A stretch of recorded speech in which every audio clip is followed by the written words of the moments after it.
Buenas tardes, que soy el doctor Martínez Diélamos, neurólogo médico. Me dedico a la clínica y soy el jefe de servicio de neurología del Hospital de Belviche.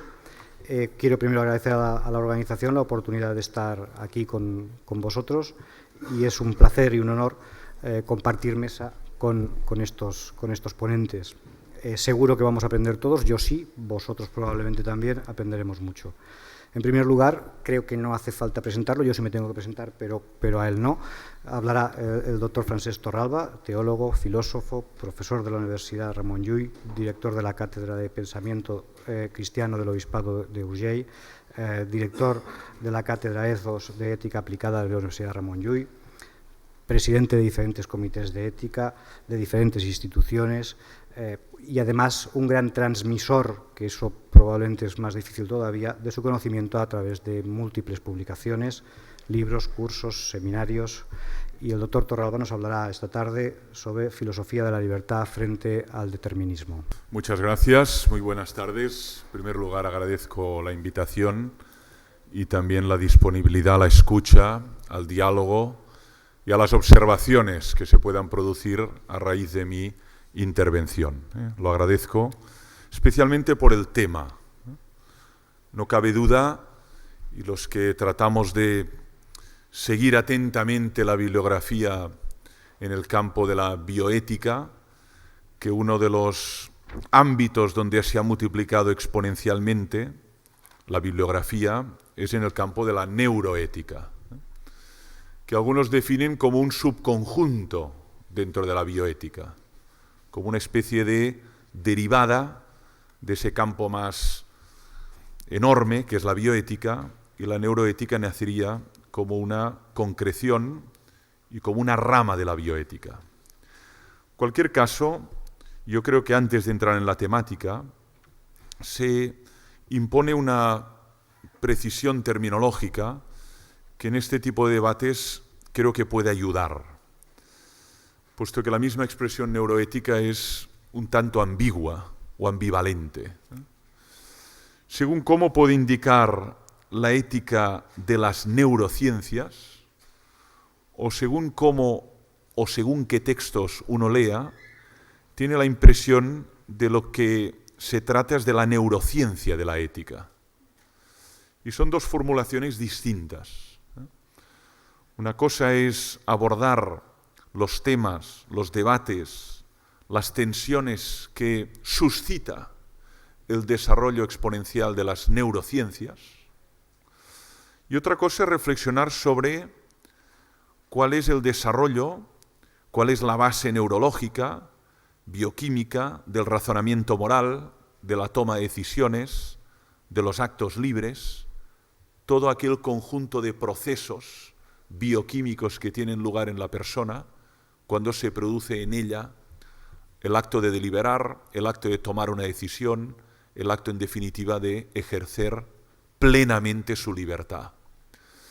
Yo aquí me voy a referir al primer modo de concebirla, entendida la ética de las neurociencias, no tanto como la neurociencia de la ética, aunque a veces en la bibliografía aparecen confusamente ambas definiciones para evocar el mismo significado, neuroética. Pero a mí me parece que en esencia la neuroética es la ética de las neurociencias y de todos los debates, desafíos, dilemas morales que suscita el desarrollo de este particular campo de las ciencias aplicadas al ser humano. Dicho eso, entro en el tema que de algún modo me asignaron, que es esta contraposición entre determinismo y libertad. Yo observo que en el sustrato de la discusión, lo que por lo general emerge en el debate neuroético, es el debate de si el ser humano es un ser determinado por su biología o por otro lado es un ser capaz de actos libres. Este es un debate que en la historia de la filosofía tiene más de 25 siglos. Y es un debate que, a pesar de su proyección multisecular subsiste como tal en la historia de las ideas, ¿no? Algunos planteamientos, especialmente los que proceden de las neurociencias, tratan de explicar nuestros actos libres como la resultante de una serie de procesos bioquímicos que tienen lugar en el cuerpo humano. De tal modo que, a partir de este razonamiento, lo que nosotros afirmamos como acto libre es una construcción ficticia, es un espejismo o, como diría Spinoza, una expresión de nuestra ignorancia. Y sin embargo, hay otro conjunto de pensadores que también reflexionan a fondo sobre los desafíos de las neurociencias, que siguen defendiendo que, a pesar de conocer de un modo bioquímico los procesos que tienen lugar en un ser humano cuando toma decisiones libremente, a pesar de ello, el acto de la libertad no se puede expresar ni explicar en último término como la resultante de factores determinados por la biología. El debate está servido, pero no es un debate nuevo. De hecho, el debate de los determinismos y de la libertad, como decía, tiene más de 25 siglos de historia, ¿no? El determinismo que observamos en algunos neuroéticos es un determinismo biológico. Hubo otros determinismos, el social, el económico, algunos hablan incluso del determinismo mediático.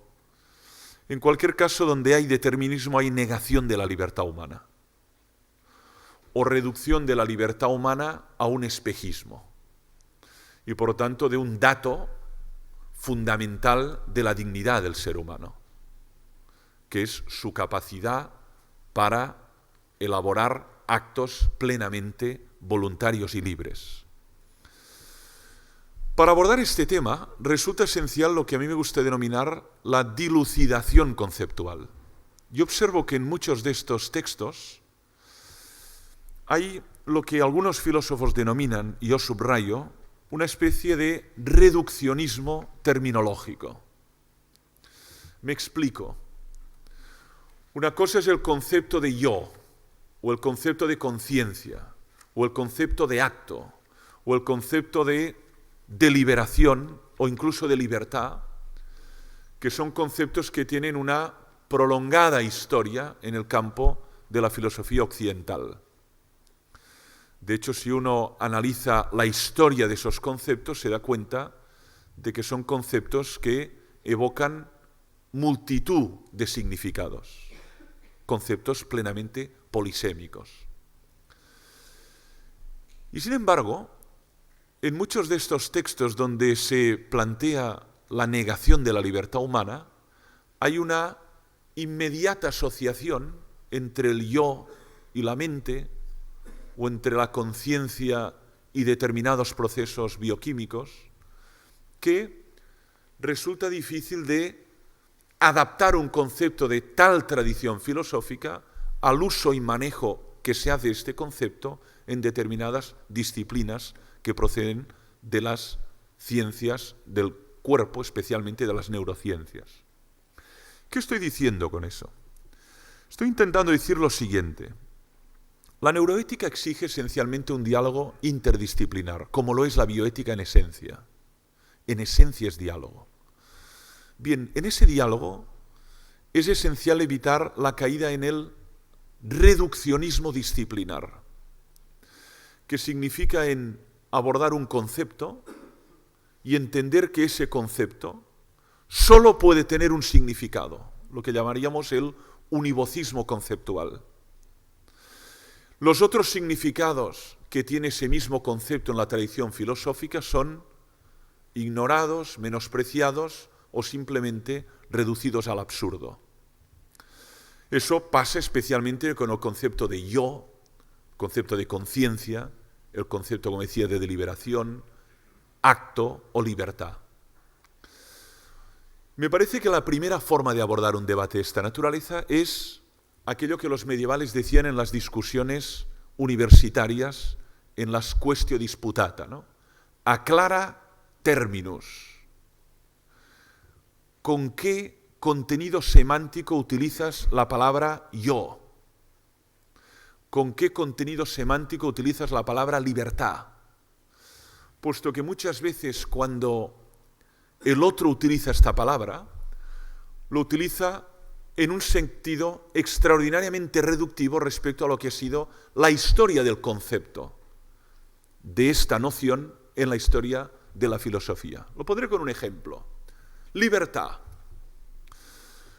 Libertad, si uno analiza la historia del concepto, eso que en la filosofía alemana denomina la Begriffsgeschichte, ¿no? La historia del concepto, dice, bueno, libertad, libertad. ¿Qué es libertad? Los que defendemos que el ser humano es un ser capaz de actos libres, ¿qué estamos diciendo?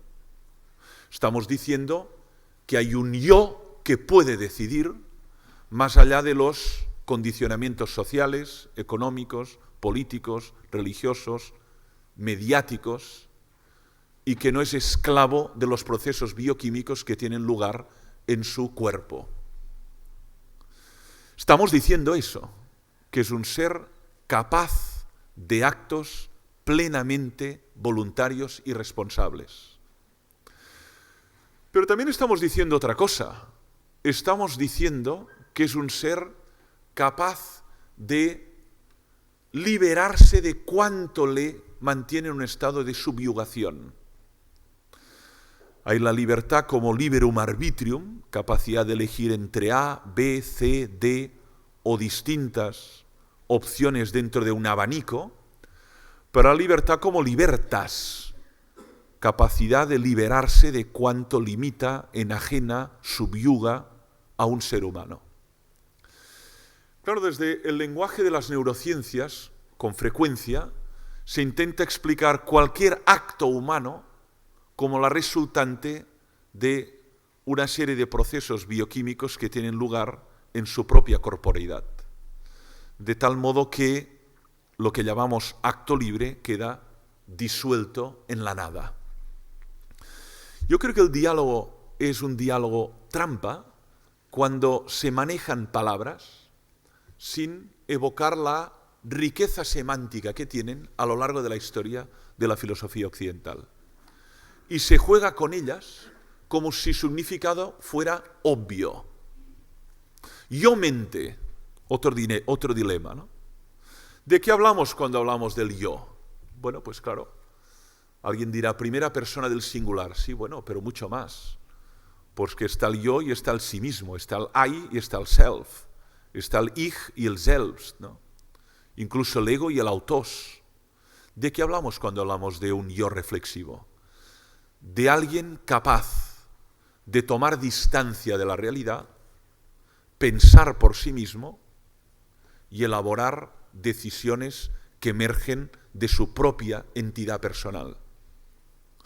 Más allá del entorno, más allá de los condicionamientos, más allá de los estímulos audiovisuales que afectan y condicionan a ese yo pensante, a ese yo actuante que soy yo mismo. Es esencial en ese debate recuperar el valor semántico de palabras con grosor filosófico en el pensamiento occidental. Si no, fácilmente la deriva se produce hacia el determinismo. Luego hay otro fenómeno, y con eso iré terminando. En este debate entre libertad y determinismo hay otro fenómeno, que es las distintas disciplinas que abordan estos temas. Para que haya un real diálogo interdisciplinar, tiene que haber una relación de mutua interlocución y mutuo reconocimiento, en un plano de equidad.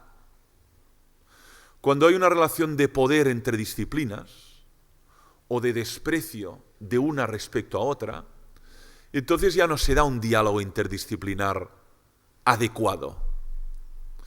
Parecido con Michel Foucault, ¿no? Cuando la relación no es una relación de equidad, sino de poder, de pouvoir, lo que hay es una disciplina, impone su lenguaje, y la otra, dada que no tiene el reconocimiento epistemológico, simplemente se la maneja como una disciplina menor.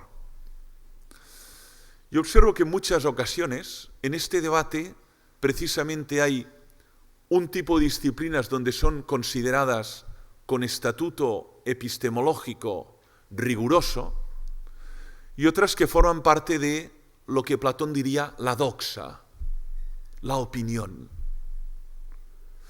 Y cuando ocurre eso, se da legitimidad al discurso generalmente científico, neurológico, al discurso que tiene que ver con lo tangible, con lo cuantificable, con lo que se puede sopesar, medir, analizar, someter al análisis de un microscopio, y en cambio se considera que las aportaciones de la ética o de la filosofía o de la antropología filosófica o de la antropología teológica o de la simplemente bioética forman parte de la doxa, de la opinión. Y entonces el diálogo interdisciplinar se quiebra, porque hay una arrogancia epistemológica de una disciplina en torno a la otra. Solo hay diálogo interdisciplinar cuando hay reconocimiento del otro o de la otra disciplina como un interlocutor válido en equidad de condiciones. Lo pongo con un ejemplo. Los que presidimos comités de ética asistencial sabemos que esto es básico para que se puedan deliberar y dilucidar y llegar a dictámenes fruto del diálogo deliberativo entre los miembros que configuran ese comité.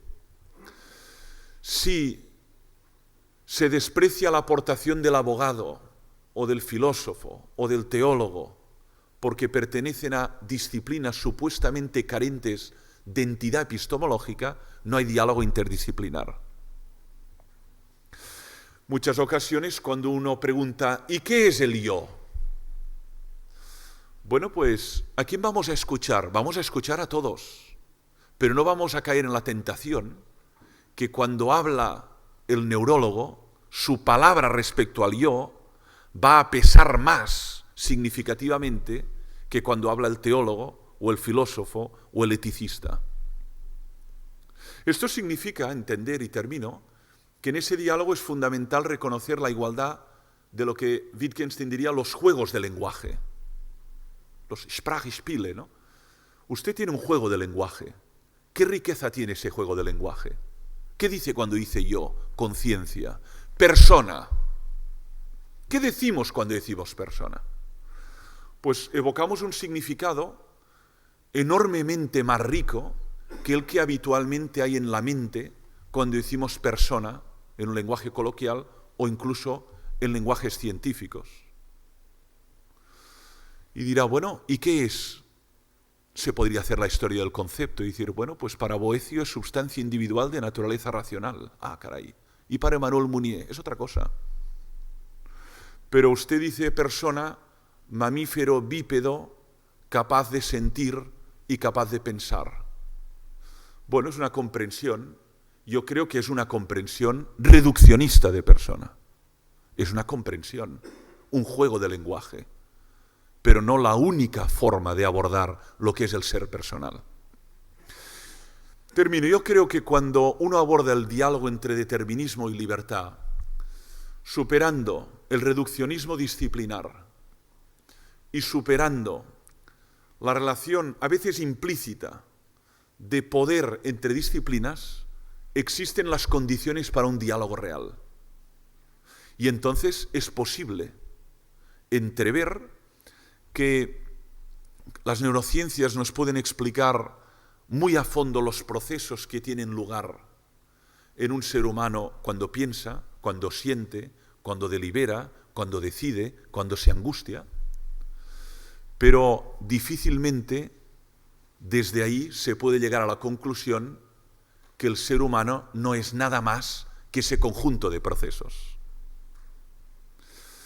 Aquella famosa afirmación de Ludwig Feuerbach en La esencia del cristianismo, 1841, según la cual el hombre es lo que come, der Mensch ist, was er ist, esto es determinismo biológico. Usted es lo que come, no hay nada más en usted que lo que come. Ergo puede explicar cualquier nivel de experiencia, cualquier nivel de pensamiento, cualquier acto, pensamiento, sentimiento, creencia que emerja de usted a través de lo que coma, porque der Mensch was ist. Pues niego el supuesto, como dirían los clásicos latinos, nego suppositum. Lo que come explica mucho del ser humano, mucho, su altura, su peso, sus procesos en gran parte, incluso sus patologías, depende de lo que coma, obesidad mórbida, pero no lo explica todo. Cuando uno se cae en la tentación de lo explico todo, a mi modo de ver sucumbe al reduccionismo disciplinario. Y me parece que lo esencial es evitar la caída en ese reduccionismo. Si no, no hay posibilidad de diálogo ni de aclarar la verdad de lo que realmente somos. Muchas gracias por la atención.